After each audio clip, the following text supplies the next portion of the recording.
And somehow this first thing, it was the very first thing that happened to me when I went into the room.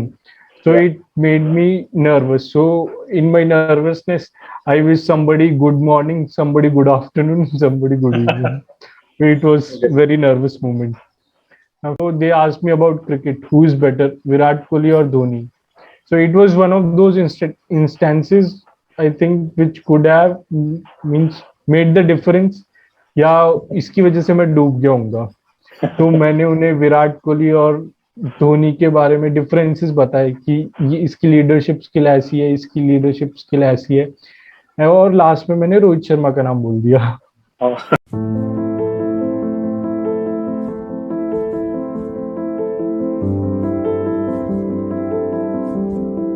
6 years since formation, and BSF role has gone far beyond protecting India's border. And as India's first line of defense, BSF has truly lived up to its motto, duty unto death. I'm very honored to tell you guys that we have with us Vikrant Singh, who has secured All India rank 207 in UPSC CAPF 2019, and he'll soon join as Assistant Commandant in Border Security Force. First of all, Jai Hind, sir. Thank you, Sahil, for this warm welcome. We welcome you on the Career Track platform, sir. Thank you, Sahil. Again, I'm very overwhelmed by your words.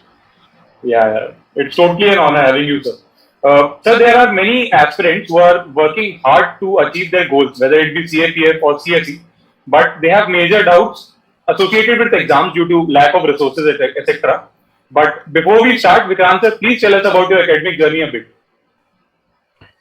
I've completed my schooling from Kendriya Vidyalaya. Then I moved to a college in Chandigarh, where I completed my BTech in Petroleum and Petrochemical Engineering from Punjab Technical University. I graduated in 2018. Then after that, I started preparing for civil services examination. And in that journey, also I came up with CAPF assistant commandant also. Okay. Getting into uniform services is probably everyone's dream. Uh, but the hard work here will comes with some hidden motivation. Sir, what motivated you to get into uniform services, sir? Actually, from my childhood, I've seen, means my father is in CISF. Yeah. So from childhood, I've seen a person who is very close to me don the uniform. So it definitely affects you when a person who is always near to you dons that uniform. You also feel that someday I'm going to stand by his side and wearing the same uniform. So that was my motivation. And after that, I have a few relatives. They are in armed forces. So in some way or the other, they were also a motivating factor for me. Okay sir. Sir तो जब हम CAPF exam की बात करते हैं तो sir particularly CAPF UPSC CAPF exam का sir pattern क्या है सर? देखिए, अगर आप यूपीएससी सीएपीएफ के पैटर्न के बारे में बात करेंगे तो इसके रिटन होता है, फिर फिजिकल होगा, फिर आपका मेडिकल होगा, फिर इंटरव्यू होगा, और रिटन में दो पेपर होते हैं. There is paper one which consist of 125 questions, each carry 2 marks, that is 250 marks for paper one. And then there is paper two, which is subjective, 200 marks. And in paper two you get 4 essays. In that also you are given a choice. You are given total of 6 essays and you need to write any 4. Then there is report writing, precise writing is there, grammar section is also there, comprehension is there. So it's like the basic things are there in paper 2, which you have been doing since your school days. We have been writing reports, essays and articles since our school days, so it's not that tough. And when you come to physical examination, for the physical thing you need to complete 100 meter in 16 seconds. Then there is 800 meters in 3.45 seconds, 3.45 minutes actually. Yeah. Then you have long jump 3.5 meters in 3 attempts. Yes. Okay. Long jump is considered to be one of the most toughest thing in this physical exam. Okay. Then there is shot put, which you need to throw 4.5 meters. It's around 7.26 kgs. It's not that difficult if you are physically active. Like if you prepare only for a month, then also you'll be able to do it. Okay.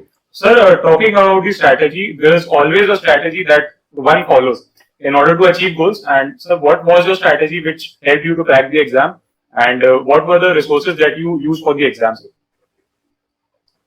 Strategy was very simple. You need to just stick to the basic things. Like Yeah.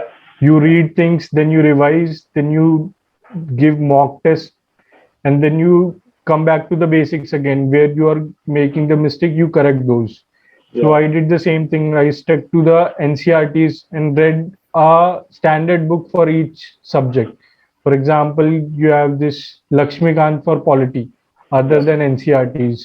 So that was the thing I was doing. Means I kept on revising things. Like what you do, what most of the people do, they take a test series, they simply mark the options in the test series only. What I did, I took a A4 sheet paper and I wrote 1 to 100 countings. Then I wrote the options over there. And whichever answer was wrong, I did not see it from the answer booklet.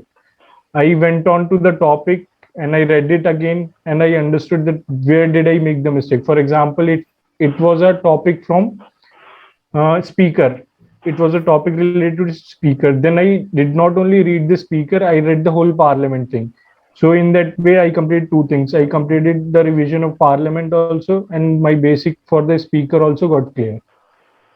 So that was the kind of strategy that I did. And coming to the resources, as I earlier told you, that NCRTs have been the basic blocks. Yes. Okay, if you are from the CBSE school, then you have been reading those things all along. Okay, NCRTs, for example, if you are new to this thing and want to start from the scratch, then start from the sixth class NCRTs. Okay, then move to 12th class.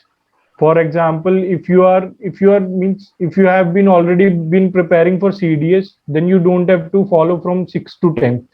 Okay, it's like you can already go for 11th and 12th NCRTs. For example, you have in geography, there is physical and the human aspects of it in the 11th and 12th class. So Yes. you don't have to do the 6th to 10th. Then you need to follow one standard book for each subject. For example, for the modern history, you have got spectrum. Spectrum. Okay. Yes. Then coming to ancient history. Ancient history, you need to revise those NCRTs. And what is the peculiar thing about ancient history is that there is a vast lot of resources are there. Yes. Okay. So what you need to do, you need to smartly choose what you have to read. Okay. You cannot grasp the whole a lot of books. So what you can do, you can go for NCRTs. That is the old one is R.S. Sharma, and the new NCRTs themes in Indian history, Yes. which is in 12th class, I guess. Yeah. And then you can go for Lucent. Lucent is very handy for revision Yes. thing. And if you think that still you are not getting the confidence that you have fully prepared ancient history, then what you can do, you can take the 11th class Tamil Nadu board book.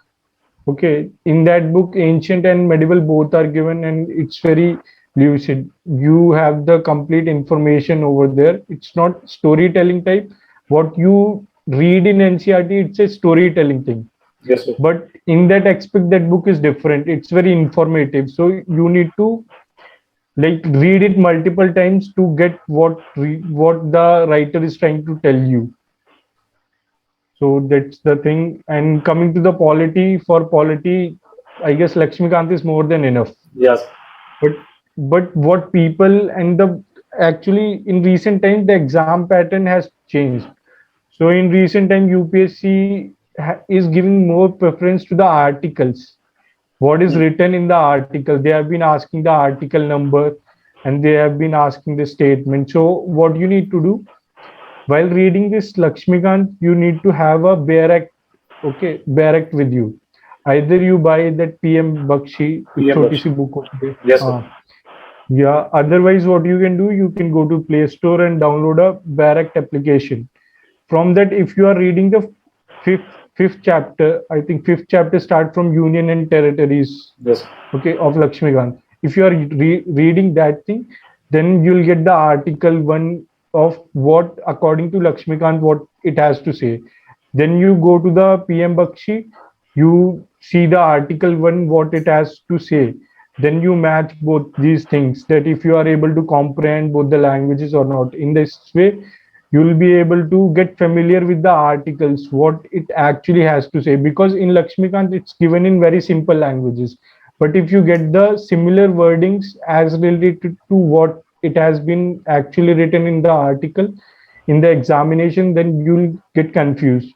So that way you will get used to the wordings also, and then you need to practice some mock paper also, Yeah, because absolutely. it's not very simple. Means you will not get the easiest of the question that it's very straight, so there'll be tricky things you need to eliminate, so you need to sharpen your skills. Yes, sir. Like what I did, I practiced a lot of these things, mock test, and I had an idea that if I attempt 100 questions, then out of 100, 20 will be wrong. Means that's the kind of an idea you get. Okay Yes. तो इतना score करने के लिए उतने से ज्यादा करना है या नहीं करना, क्योंकि अटेम्प्ट कितना करना है, इट मैटर्स अ लॉट.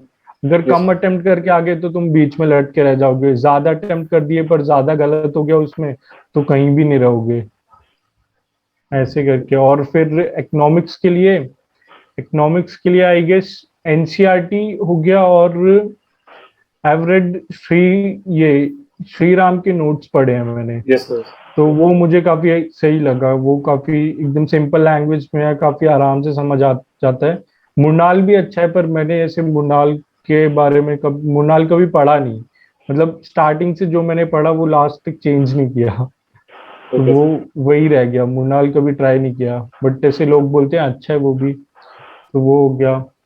और फिर ज्योग्राफी के लिए तो I guess NCERT is more than enough, you don't have to read any standard books for that. For mapping, what you can do, you can buy physical world map and physical India map, और सोने से 10-15 minute पहले एक बार देख लो, ऐसे बस मस्ती मस्ती में देख लो कि अच्छा ये इधर है, ये इधर है, ऐसे करके. तो एक ऐसे मेमोरी बिल्डअप होती रहेगी कि हाँ ये सब इधर उधर था, मैंने देखा हुआ था एग्जाम से पहले, मतलब सोने से पहले देखा था. तो ऐसे थोड़ा याद होता रहेगा, क्योंकि अगर तुम एक साथ पढ़ने बैठोगे ना कि ये इधर है, इधर नंदा देवी है, इधर ये है, तो वो पूरा ऐसे मिक्सअप हो जाएगा, कुछ समझ भी Yes. नहीं लगेगा. Uh, ऐसे ही नेशनल पार्क वगैरह का भी कर सकते हैं, नेशनल पार्क वगैरह आता है तो वो हर दिन 5-5 पढ़ लिया तो उतना सब काफी है. सर, लोगों के दिमाग में जब हम यूपीएससी टॉपर बोलते हैं, जैसे अगर मैंने बोला Vikrant sir all India rank 207, तो सर उनके दिमाग में आ चुका है कि हाँ यार ये तो बंदा बहुत पढ़ता होगा, मतलब 12-12 घंटे पढ़ रहा है. तो सर जो एक बंदा है सर यूपीएससी निकालता है सर, तो उसका एक्चुअल में सर जो टाइम टेबल होता है सर वो क्या होता है? देखो एक्चुअल टाइम टेबल तो ऐसे, मतलब काफी बार हम टाइम टेबल बनाते हैं, फिर काफी बार वो बिगड़ जाता है. हाँ तो ऐसे हर बार ऐसे नहीं होता कि तुमने एक टाइम टेबल बनाया और तुम स्टार्टिंग से उसे फॉलो करते हुए एंड तक पहुंच गए. तो तुम्हें मतलब अपने कैपेबिलिटीज के हिसाब से वो टाइम टेबल ऐसे डिसाइड करना है कि एक सिटिंग में तुम कितना देर बैठ सकते हो.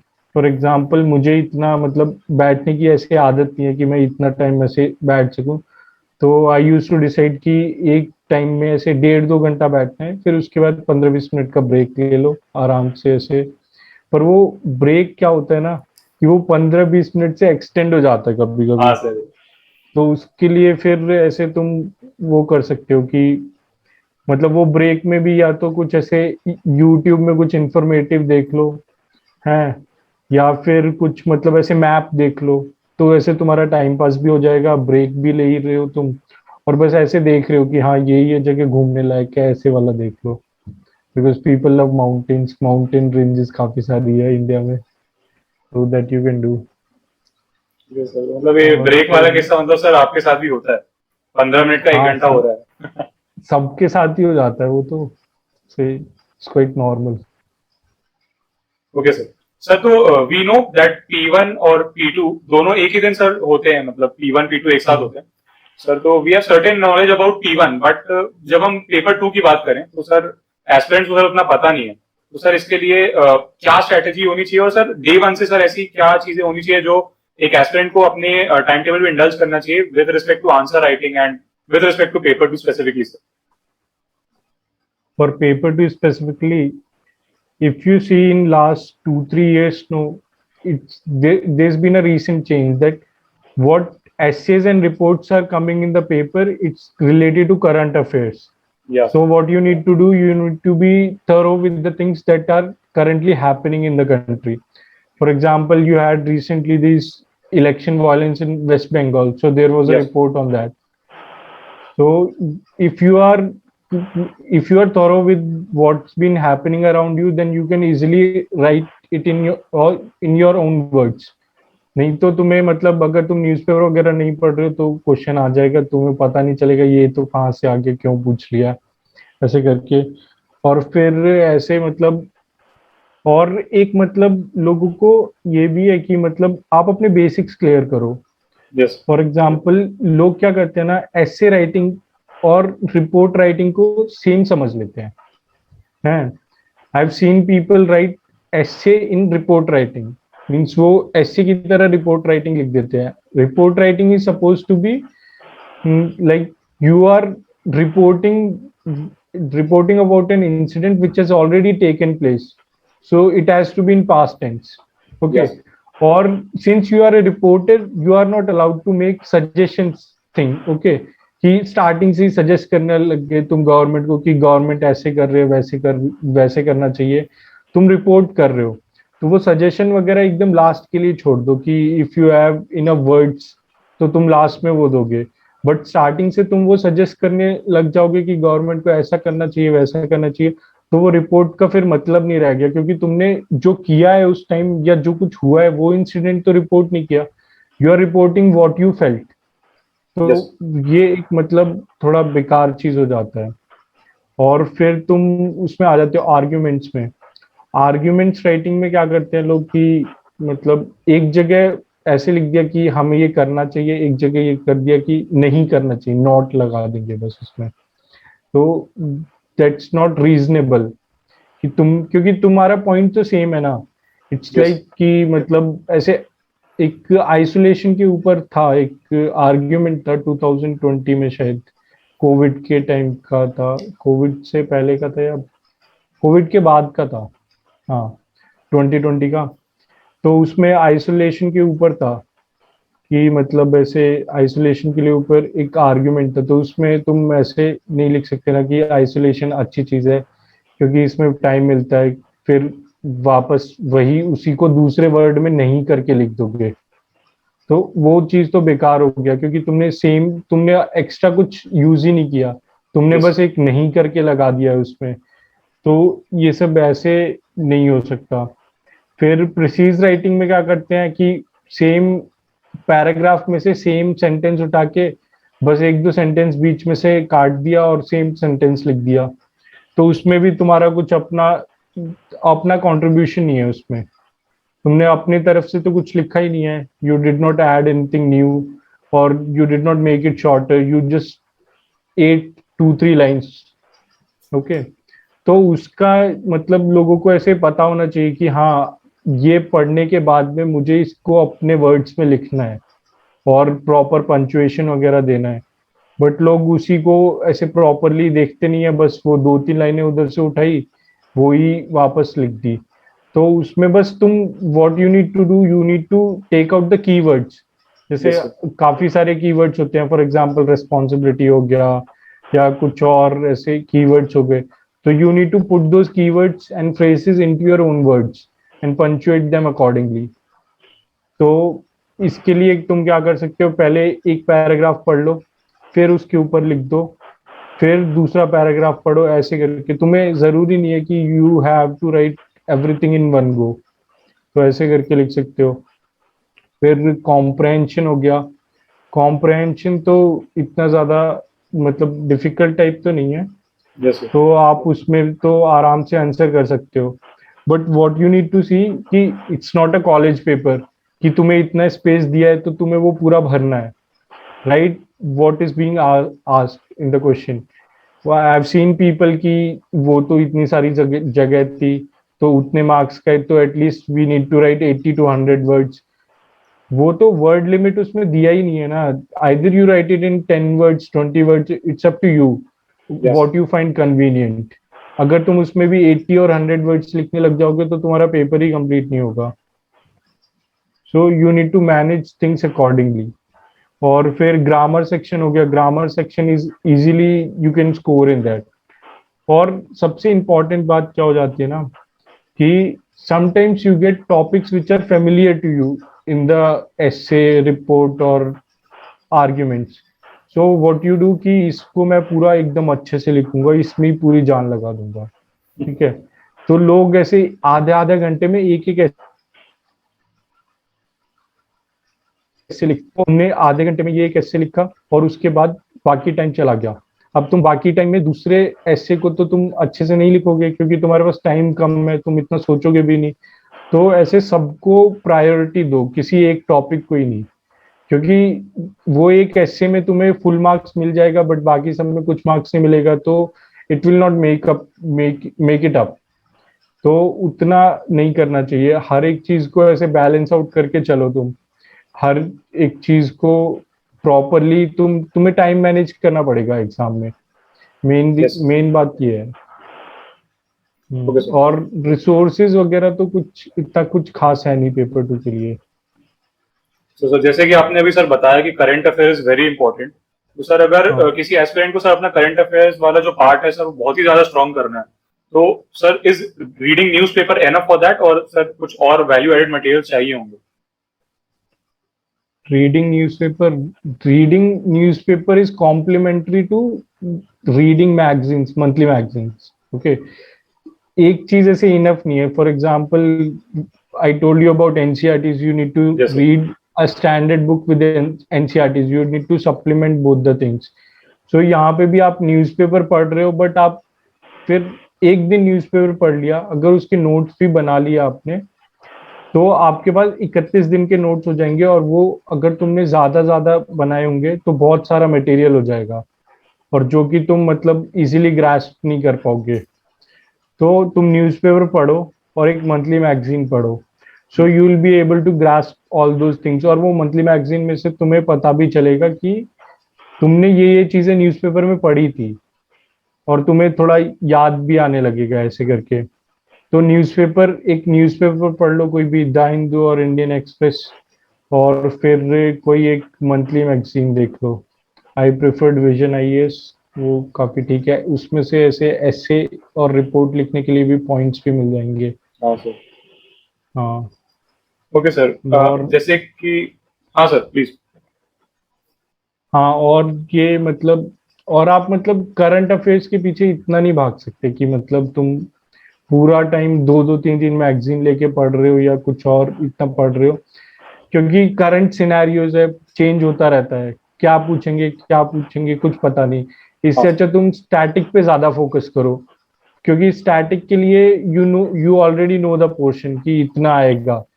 तो उसी में से तुम उसी को वापस ब्रश अप करते रहोगे, रिवाइज करते रहोगे, तो एटलीस्ट तुम्हें कहीं पे स्कोर करने को मिलेगा. करंट अफेयर्स में ऐसे नहीं है. करंट अफेयर्स में तुमने सपोज कि ये एक मैगजीन पढ़ ली, फिर तुम बोलोगे अब दूसरी भी पढ़नी है, तीसरी भी पढ़नी है, कि सारा कुछ आ जाएगा. क्योंकि एक मैगजीन में सारा कुछ नहीं होगा. ठीक है.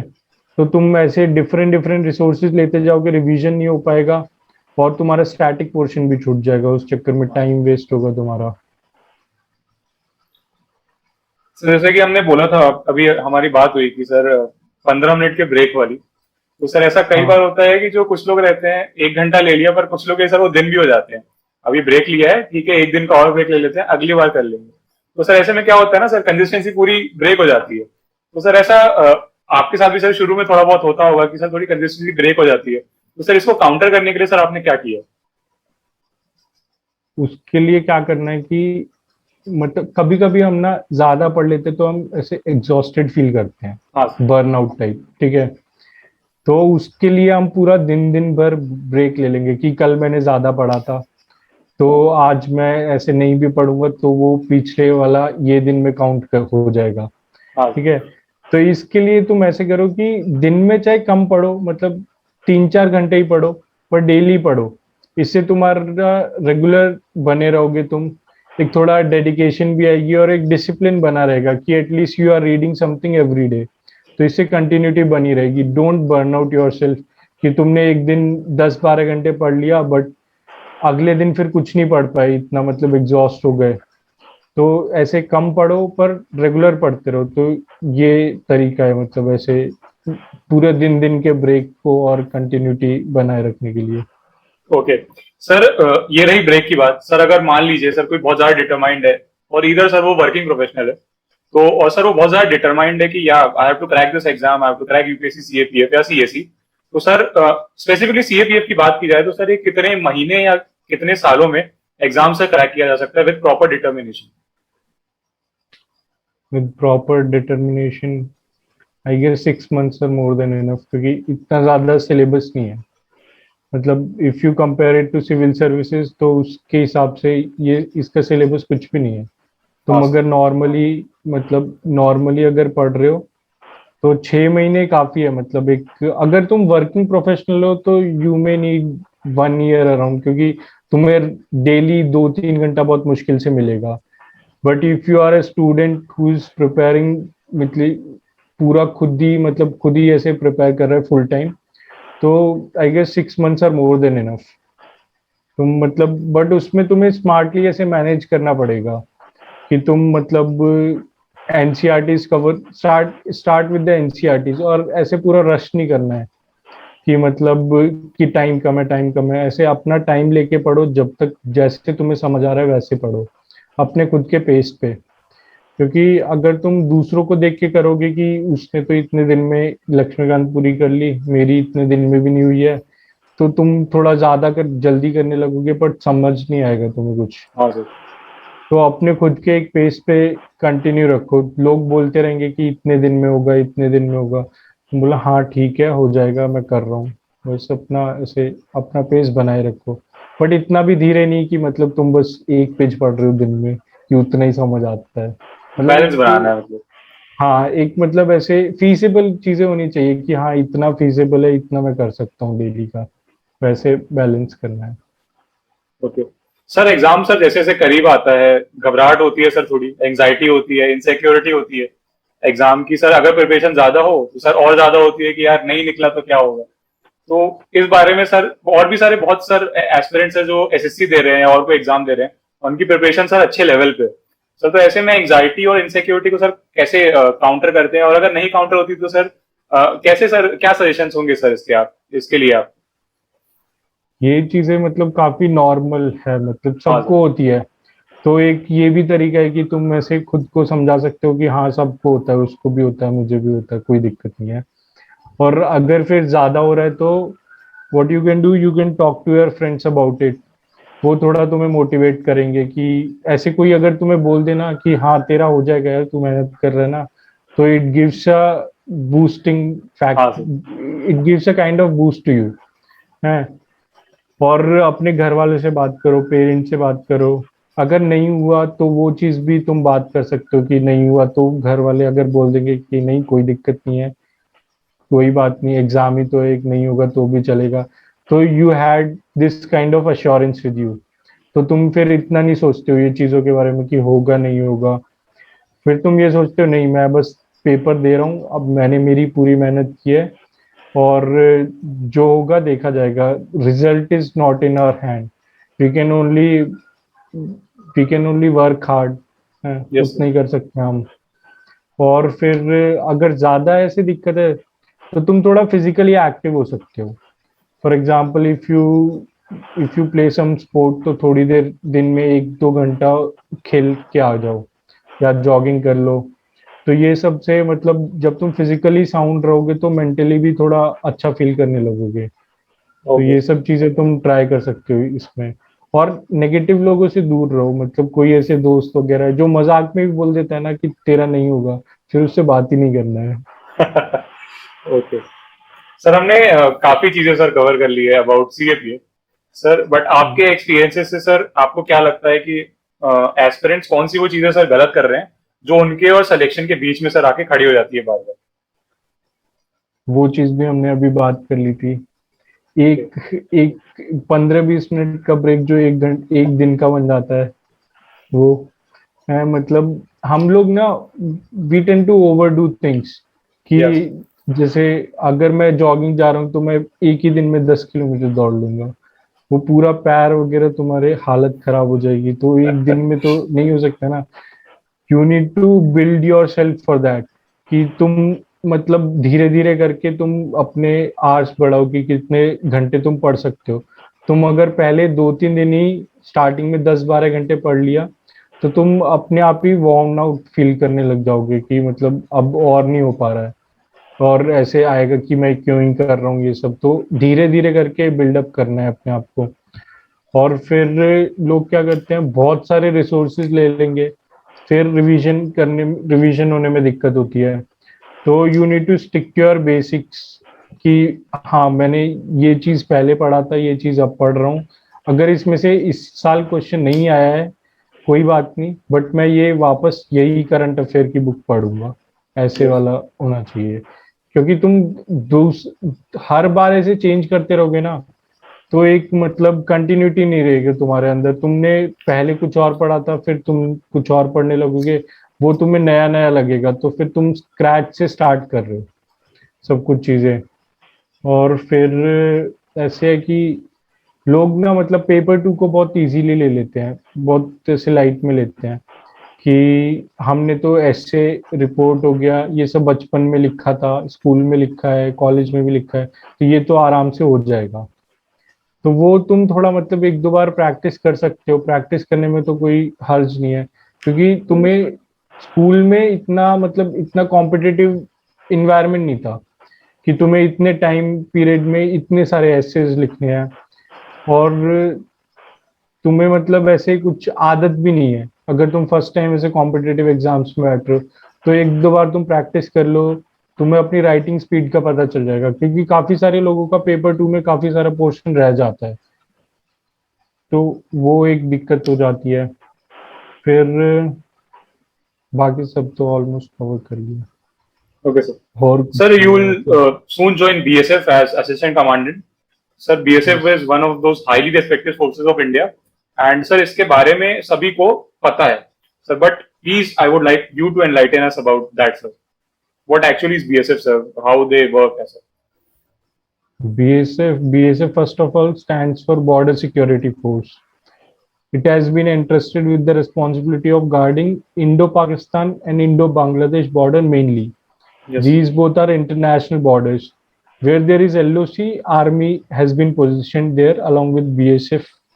Okay, and BSF, it is one of the largest border security forces in the world. Okay, and in terms of also paramilitary forces, it's one of the biggest in the world, and it Yes, is the only force in the world, means ये मतलब ऐसे CAPF central police armed forces में आता है, तो इस category में it's only one of the forces in the world which has got its water wing and air yeah, sir. Wing and artillery wing also. Okay, Yes, it is the only force.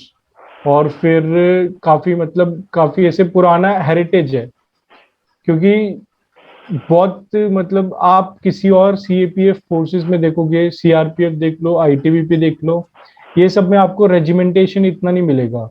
हाँ, but sir. BSF में आपको regimentation काफी ज्यादा मिलेगा, क्योंकि it has been styled on the means it has been styled in terms of army. तो आपको battalion मतलब एक बार एक बटालियन इशू हो जाएगी तो तुम जिंदगी भर उसी में रहोगे, जैसे आप आर्मी में एक रेजिमेंट के साथ रहते हो जिंदगी भर, हाँ, sir. तो उसमें तो ये दो तरह से काम करता है। आपको अपने सोल्जर्स और अपने बैचमेट्स वगैरह के साथ आप वो बटालियन मेट्स के साथ एक बॉन्डिंग बन जाती है फिर लाइफ टाइम के लिए। तो वो बॉन्डिंग आप इंटरपर्सनल रिलेशंस में भी यूज करते हो और ऑफिशियल में भी यूज करते हो। हाँ, sir. तो इट्स वेरी गुड, मीन्स इतना रेजिमेंटेशन है तो। वरना मतलब बहुत ऐसे सोल्जर और फिर ऑफिसर में ऐसे बहुत डिस्कनेक्ट हो जाता है, नहीं तो Yes, क्योंकि आप इधर उधर जाते रहते हो दूसरे बटालियन में या दूसरे वहाँ कंपनी में, तो इतना कनेक्ट नहीं मिलेगा, बट BSF में ये चीज ज्यादा है। और फिर आप देखोगे कि अटारी बॉर्डर जो है, yes, sir. वहाँ तो BSF मतलब काफी ऐसे फेमस परेड होती है वहाँ पे, तो लोग देखने जाते हैं, तो वो मतलब एक काफी ऐसे हेरिटेज वाली चीज है। जो कि मतलब वैसे BSF has been doing it for a long time. Yes. तो वो मतलब काफी ऐसे नाम वगैरह करती है बीएसएफ का, और मतलब एक अपने देश के लिए थोड़ा ऐसे नाम बढ़ा रहे हैं। और बाकी तो स्मगलिंग वगैरह जो होती है फ्रंट्स में, ये इंडो पाकिस्तान बॉर्डर ये ऐसे गोल्डन क्रिसेंट के बीच में आ जाता है। तो Yes, sir. स्मगलिंग काफी सारी होती है, तो बीएसएफ ऐसे सरद हवा गर्म हवा ऐसे करके ऑपरेशंस वगैरह चलाती रहती है टू स्टॉप स्मगलर्स। ऐसे कर करके तो इतना ही काम है बीएसएफ का। और इंडो बांग्लादेश बॉर्डर में भी यही स्मगलिंग का मेन वो है कि बॉर्डर्स को गार्ड करना है। बट आजकल मतलब बहुत वर्सिटैलिटी आ गई है फोर्स में। Yes. For example Naxal operations के लिए भी यूज किया जा रहा है, डिजास्टर मैनेजमेंट के लिए भी यूज किया जा रहा है, इलेक्शन ड्यूटीज में भी यूज करते हैं। So it's not like earlier ऐसे बोलते थे कि BSF has got that bunker mentality कि बस वो Yes. बंकर में रह के काम करेंगे। तो अभी बहुत वर्सिटैलिटी आ रही है, चेंजेस आ रहे हैं, तो काफी अच्छी बात है, ऐसे मॉडर्नाइज हो रही है force. Okay. Sir, talking about PET, physical efficiency test and medicals, sir, how was your experiences associated with that, sir? और सर एक और क्वेश्चन फॉलो अप था कि सर वहाँ पे सिलेक्शन रेशियो क्या हो जाता है सर, मतलब जैसे सम पीपल आर देयर जो फिजिकल या पीईटी नहीं निकाल पाते या कुछ मेडिकल्स में निकल जाते होंगे, तो sir what actually is the selection ratio for that? Selection ratio physical standard में तो ऐसे बहुत कम निकलते हैं। Means you already know if your height is less than 165. Yes. 165 is the cutoff for boys, and for females I guess it's 155. So you already know about it. वो तुम्हें घर से खुद पता चल जाएगा कि 165 से कम है। तो हाइट में और ये फिजिकल स्टैंडर्ड्स में निकलने का कुछ ऐसे चांस नहीं है। ज्यादातर डिस्क्वालिफिकेशन कहाँ होता है, एक 100 मीटर में और एक लॉन्ग जंप में होता है। तो 100 मीटर में भी it's like if you are practising regularly तो तुम नहीं हो सकते। मतलब if you are somebody who has given the exam for fun और ऐसे ही आ गया है बिना प्रैक्टिस वगैरह करे, then you will find it difficult, तो तुम डिस्क्वालीफाई ही हो जाओगे। We had 2-3 people who got disqualified in long jump. तो बाकी सारे में तो इतना डिस्क्वालिफिकेशन का वो नहीं है। लॉन्ग जंप में ऐसे हो जाता है कि आउट ऑफ 10 ओनली 7 मीन्स ऐसे करके 7 सेलेक्ट होंगे, 3 डिस्क्वालीफाई हो जाते हैं, ऐसे करके रेशियो मान सकते हो आप। ओके. और काफी सारे लोग तो आते भी नहीं है देने के लिए। सर ऐसा मतलब होता है देयर आर मेनी पीपल वो हाँ नहीं भी आ रहे? हाँ, नहीं भी आ रहे हैं वो। काफी हमारे सेंटर में था कि मतलब ऐसे डेली का बैचेस जो था वो अराउंड 32 था। तो हमारे टाइम में रिपोर्ट किए थे ओनली 24। तो 8 लोग तो आए नहीं थे, मतलब उन्होंने डेट चेंज कराया या कुछ कराया, बट ऐसे 8 तो एब्सेंट ही थे। तो तुम ऐसे करके मान सकते हो। ओके और सर. मेडिकल में भी चांसेस बहुत, मतलब मेडिकल इतने स्ट्रिक्ट नहीं बोल सकते आप। If you have been to army SSB medicals, तो आप ऐसे मतलब इतने स्ट्रिक्ट नहीं मानोगे उसे। यहाँ का मेडिकल काफी लीनियंट है, तो मेडिकल में इतना निकलने का चांसेस नहीं है। और वो फिर डिपेंड भी करता है कि कई कभी कभी एक बैच में ही 2-3 आ गए जिनको मतलब कलर वाला प्रॉब्लम है आंखों में, हाँ तो वो सर. तो बाहर ही हो जाएंगे। उसके लिए तो करेक्शन भी नहीं है, वो टेम्परेरी नहीं है, परमानेंट है। तो वो चीजें आ जाती है मेडिकल में। Okay sir. Sir talking about preference list, तो सर आपकी प्रेफरेंस लिस्ट क्या थी और सर आपने उस मैनर में सर क्यों चूज किया? मेरी प्रेफरेंस लिस्ट थी CISF, yes. ITBP, SSB, CRPF and BSF. BSF was my last preference. Okay, actually my father is in CISF. तो हाँ. जिस चीज का ऐसे 24 साल नमक खाए तो वो ऐसे लास्ट में नहीं दे सकते ना, तो वो हाँ फर्स्ट में सर. देना था। फिर I love trekking and hiking, तो मतलब ऐसे तो वो आईटीबीपी जेन्युइनली ऊपर चला गया। और एसएसबी भी इसीलिए क्योंकि इंडो नेपाल और इंडो भूटान भी वही बेल्ट आ जाता है माउंटेन्स वाला। यस. फिर सीआरपीएफ इसलिए था क्योंकि कुछ मतलब फैमिली फ्रेंड्स है वो लोग सीआरपीएफ में है। तो उनके वजह से वो ऐसे इन्फ्लुएंस हो गया कि सीआरपीएफ काफी अच्छा है, मतलब काफी मॉडर्नाइज भी हो रहा है, और हाँ sir. You name it and CRPF does everything under the sun है। ऑलमोस्ट सब कुछ करती है सीआरपीएफ, हाँ सर। और हर एक जगह all over India pan India presence है सीआरपीएफ का। तो उसलिए ये हो गया। फिर last one I was left out with BSF, means this was ऐसे कुछ मतलब बनावटी वो नहीं है कि मतलब मुझे ऐसे करना था, इसमें प्रमोशन अच्छा है या उसमें अच्छा है। It was all upon my interest कि मुझे क्या पसंद है, हाँ सर। ऐसे करके मैंने प्रेफरेंस दिया था। Sir being interviewed bye UPSC panel, ये सर सबका ड्रीम होता है सर। कई लोग सर मॉक इंटरव्यूज देख रहे हैं सर बड़ी बड़ी कोचिंग से, तो सर ये सबका ड्रीम है। तो sir how was your experiences while you were sitting in the for the interview? और सर कोई ऐसा इंस्टेंस जो आप शेयर करना चाहेंगे? Actually, you won't believe it. My interview was very funny. Actually, I was the last guy to go in for the interview on that particular day. So I don't know if they were having fun with me or what was in their mind. Okay, so when actually before this I have appeared for SSB 11 times. Okay, okay. so I need to build up that background. Okay, so in SSB, we are asked to greet the president only, president of the board only in हाँ the sir. या। conference. So I guess it's going to be the same thing. When I go inside the room, I'll go and wish the means the chairperson only. Okay. So या। I thought the same thing. I went into the room and I told him, "Good evening, sir."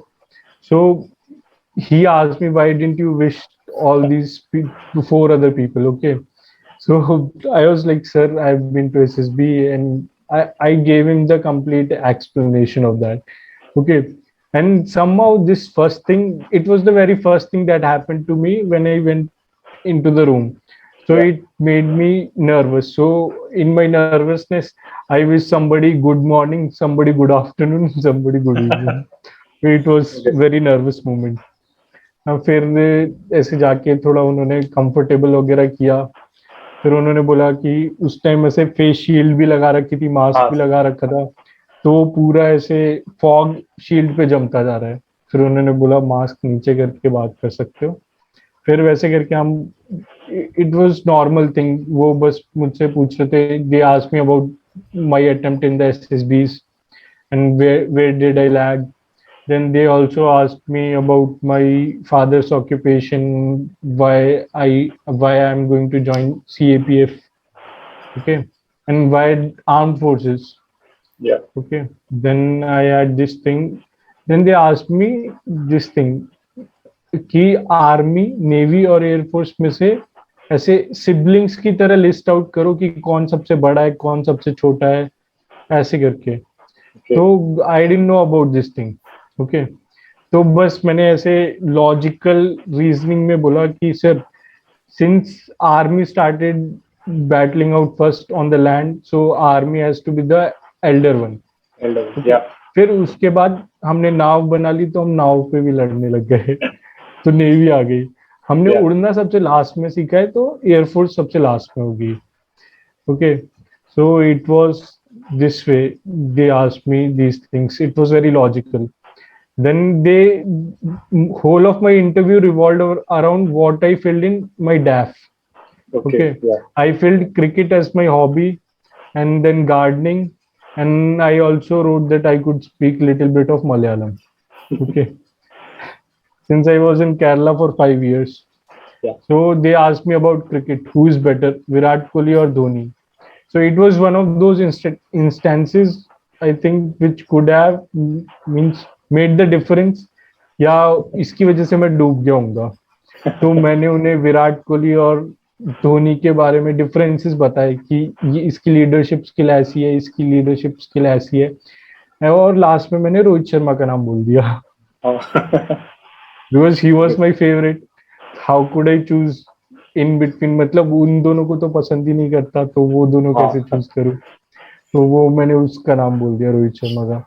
और on the same question they asked me that what would you prefer? How will you lead your soldiers when you are on the battlefield, in Dhoni's style or in Virat Kohli style? So I told them, when it is peace time, I'll be as chilled as Mahendra Singh Dhoni, and when it's time for aggression, I'll be as aggressive as Virat Kohli. But they took it in the wrong way, that if you are going to be aggressive when it's time for aggression, then how will you calmly take the action? Okay, Yes. how will you calmly take care of the situation? Means you will be giving knee jerk reaction to the situation. So I told them, sir, ऐसे नहीं, मतलब ऐसे लड़ने वाला time आया तो लड़ेंगे, ऐसे शांति से नहीं बैठे रहेंगे, वैसे वाला मतलब था। तो इसे मैंने फिर क्लैरिफाई किया था। बाकी इंटरव्यू काफी नॉर्मल था ऐसे। वो ना आपको बहुत कंफर्टेबल करते हैं कि आप, मतलब आपको जो आता है आप वो बताओ, ऐसे वाला करते हैं वो, मतलब बिल्कुल कंफर्टेबल रखेंगे। मैंने पहले काफी सारे ट्रांसक्रिप्ट पढ़े थे इंटरव्यू के, तो वो सब में ऐसे था कि इंटरनल सिक्योरिटी के बारे में पूछा है, ये सब पूछा है, वो सब पूछा है। तो I read about internal security, काफी सारा ऐसे पढ़ के गया था, but they didn't touch anything, they only asked about my डैफ। Okay, तो वो आपको मतलब सजेस्ट करूंगा कि आप अगर इंटरव्यू देने के लिए जा रहे हो या अपेयर होने वाले हो, तो आप अपने डैफ को अच्छे से प्रिपेयर करें। Whether it's your graduation subject और it's your hobbies, you must be thorough with these things. कि तुम्हें पूरा पता होना चाहिए कि क्या क्या करना है, तुम्हें क्या बोलना है उधर में, कुछ पूछेंगे तो वो। सर जैसे कि अभी आपने बोला you have to be thorough, sir तो ग्रेजुएशन को लेके सर आपके आपसे ऐसे कुछ क्वेश्चंस पूछे गए थे क्या सर वहाँ ग्रेजुएशन को लेके लकीली कुछ नहीं पूछा था। पे? मतलब they kind of asked me that why did you choose this stream. तो उसमें मैंने बता दिया था कि सर, मतलब I had the interest in chemistry, so I thought that petrochemical is related to chemistry, so I took it. Or plus it's a very, means, you know, fuel is never going to run out. Okay, it's kind of, you can tell that it's non-renewable and all, but Yes. in near 100 or 200 years it will not go anywhere. So I found it to be a lucrative career where I could make myself successful. Okay. Okay, sir. We are now moving towards the final bout, and sir, last question for you, sir. What are your final words of motivation and suggestions that you would probably give to the aspirants? मेरा एक हमेशा से ऐसे रहे कि मतलब ऐसे normal life नहीं जीनी है। नॉर्मल मतलब वो 9 to 5 वाला हमेशा बहुत बोरिंग सा हो जाता है। तो आपको अगर मतलब एक्साइटिंग चाहिए और कुछ चैलेंजेस चाहिए अपनी लाइफ में, तो हमेशा अपने मतलब ऐसे, ये तुम आर्म्ड फोर्सेस वगैरह में आओ, तुम्हें मतलब डेली कुछ नया नया सीखने को मिलेगा, और Yes. You get to interact with a lot of other people. कोई किसी बैकग्राउंड से आया होता है, कोई किसी बैकग्राउंड से आया होता है, तो ये मतलब एक ऐसे ज्वाइन करने का तुम्हारा एक रीजन बन सकता है। और फिर मोटिवेशन के लिए कि अपने आप को मोटिवेट कैसे रखना है, कि तुम ऐसे देखो कि जो लाइफ अब तक मैं जीता आ रहा था, मुझे वो नहीं जीनी है, उससे बेटर जीनी है। Yes. तो सीएपीएफ एक अच्छा करियर ऑफर करता है तुम्हें, सैलरी भी अच्छी है, plus the respect that you get in the society, that is also a motivating factor for you. अब इससे ज्यादा मोटिवेशन के लिए आपके पास कुछ हो नहीं सकता है, कि मतलब इतनी ज्यादा चीजें कहीं सेम करियर में नहीं मिलेगी आपको। हाँ जरूर। You can be a investment banker where you are minting a lot of money, but you won't get that kind of a respect. Okay, here you have your soldiers who are willing to die on your single command. Okay, so they have that much trust on you. तो इतना तुम्हें, इतना मतलब trustworthy workforce तुम्हें कहीं नहीं मिलेगा, कि जो मतलब जो अपने एम्प्लॉयज पे, अपने मतलब लीडर पे इतना भरोसा कर सके। तो तुम्हें यहाँ आके एक मतलब तुम इंस्पायर कर सकते हो लोगों को, कि देखो मैं अच्छा हूँ, तुम भी ऐसे करो। That's a bit intense, sir. जो आपकी लास्ट लाइन थी सर काफी थी sir. Okay, sir. Thanks, sir. It was a great session, sir. And I am very much sure that this will help aspirants. और सर मोटिवेशन की तो sir इस session में कोई कमी ही नहीं थी। Thanks for your time, sir. Jai Hind. Okay, guys. Thank you. It was an honor. Yes.